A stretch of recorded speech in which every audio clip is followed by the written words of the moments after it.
Bienvenue dans notre maison d'édition, l'IA. Découvrez gratuitement des livres audio en français. Pour ne pas manquer nos prochaines vidéos, abonnez-vous à notre chaîne.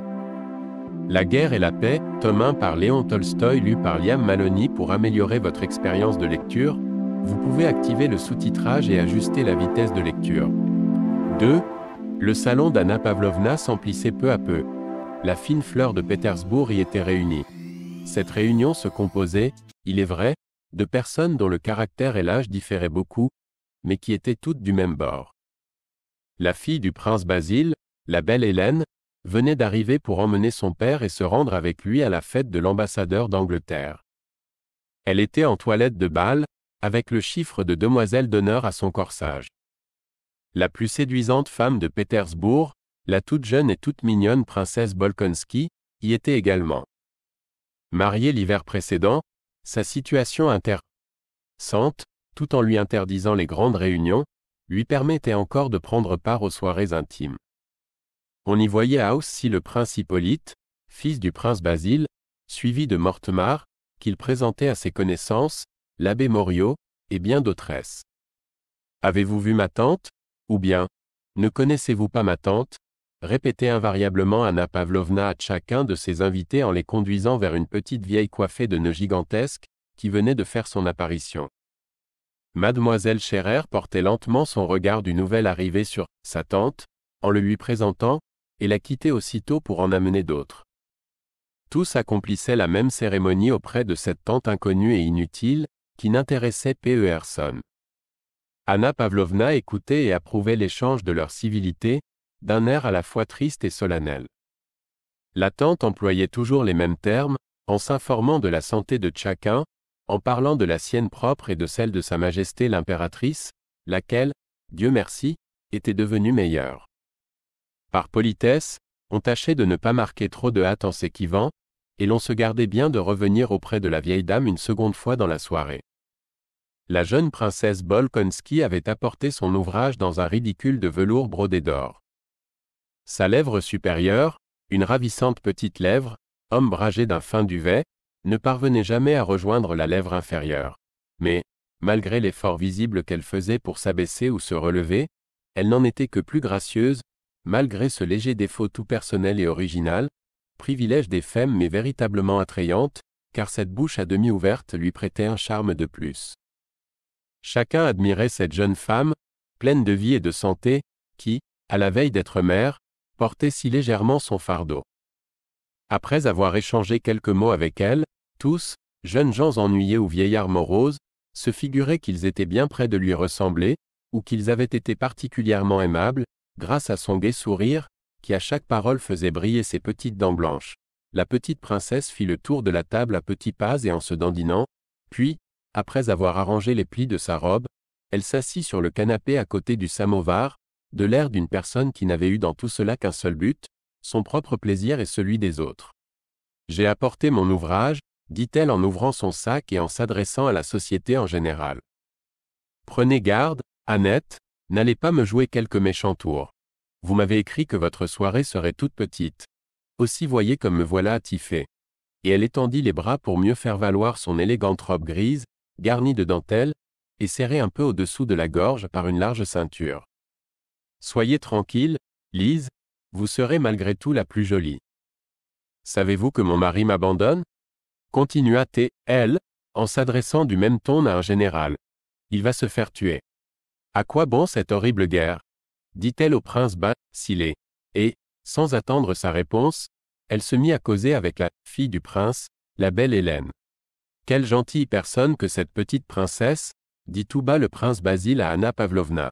Bientôt après, un jeune homme, gros et lourd, aux cheveux ras, fit son entrée dans le salon. Il portait des lunettes, un pantalon clair à la mode de l'époque, un immense jabot et un habit brun. C'était le fils naturel du comte Bezukhov, un grand seigneur très connu du temps de Catherine et qui se mourait en ce moment à Moscou. Le jeune homme n'avait encore fait choix d'aucune carrière. Il arrivait de l'étranger, où il avait été élevé, et se montrait pour la première fois dans le monde. Anna Pavlovna l'accueillit avec le salut dont elle gratifiait ses hôtes les plus obscurs. Pourtant, à la vue de Pierre, et malgré ce salut d'un ordre inférieur, sa figure exprima un mélange d'inquiétude et de crainte, sentiment que l'on éprouve à la vue d'un objet colossal qui ne serait pas à sa place. Pierre était effectivement d'une stature plus élevée que les autres invités. Mais l'inquiétude d'Anna Pavlovna provenait d'une autre cause. Elle craignait ce regard bon et timide, observateur et sincère, qui le distinguait du reste de la compagnie. « C'est on ne peut plus aimable à vous, monsieur Pierre, d'être venu voir une pauvre malade, dit-elle en échangeant avec sa tante des regards troublés pendant qu'elle le lui présentait. Pierre balbutia quelque chose d'inintelligible, en continuant à laisser errer ses yeux autour de lui. Tout à coup il sourit gaiement et salua la petite princesse comme une de ses bonnes connaissances, puis il s'inclina devant la tante. Anna Pavlovna avait bien raison de s'inquiéter, car Pierre quitta la tante brusquement, sans même attendre la fin de sa phrase sur la santé de Sa Majesté. Elle l'arrêta tout effrayée. « Connaissez-vous l'abbé Moriot » lui dit-elle. « C'est un homme fort intéressant. » « Oui, j'ai entendu parler de son projet d'une paix perpétuelle accent aigutuel. C'est très spirituel. Mais ce n'est guère praticable. » « Croyez-vous » dit Anna Pavlovna, pour dire quelque chose, en rentrant dans son rôle de maîtresse de maison. Mais Pierre se rendit coupable d'une seconde incivilité. Il venait d'abandonner une de ses interlocutrices, sans attendre la fin de sa phrase, et maintenant il retenait l'autre, qui voulait s'éloigner, en lui expliquant, la tête penchée et ses grands pieds solidement rivés au parquet, pourquoi le projet de l'abbé Moriot n'était qu'une utopie. « Nous en causerons plus tard, » dit en souriant mademoiselle SCHE accent aigu, Ré.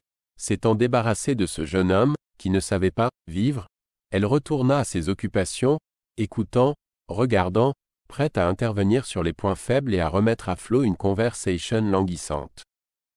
Elle imitait en cela la conduite d'un contremaître de filature, qui, en se promenant au milieu de ses ouvriers, remarque l'immobilité ou le son criard, inusité, bruyant, d'un fuseau, et s'empresse à l'instant de l'arrêter ou de le lancer. Telle Anna Pavlovna se promenait dans son salon, s'approchait tour à tour d'un groupe silencieux ou d'un cercle bavard. Un mot de sa bouche, un déplacement de personnes habilement opéré, remontait la machine à conversation, qui continuait à tourner d'un mouvement égal et convenable. La crainte que lui inspirait Pierre se trahissait au milieu de ses sous-CIS. En le suivant des yeux, elle le vit se rapprocher pour écouter ce qui se disait autour de Mortemart et gagner ensuite le cercle de l'abbé Moriot. Quant à Pierre, élevé à l'étranger, c'était sa première soirée en Russie. Il savait qu'il avait autour de lui tout ce que Pétersbourg contenait d'intelligent, et ses yeux s'écarquillaient en passant rapidement de l'un à l'autre, comme ceux d'un enfant dans un magasin de joujoux, tant il craignait de manquer une conversation frappée au coin de l'esprit. En regardant de ces personnages dont les figures étaient distinguées et pleines d'assurance, il en attendait toujours un mot fin et spirituel. La conversation de l'abbé Moriot l'ayant attiré, il s'arrêta, cherchant une occasion de donner son avis, car c'est le faible de tous les jeunes gens. Cliquez sur I, en haut à droite de votre écran pour choisir le livre audio que vous aimeriez découvrir. Si cette vidéo vous a plu, vous pouvez mettre un « j'aime » et la partager à vos amis. Par ailleurs, visitez notre bibliothèque sur audible.fr pour explorer notre vaste sélection de livres audio réalisés par IA.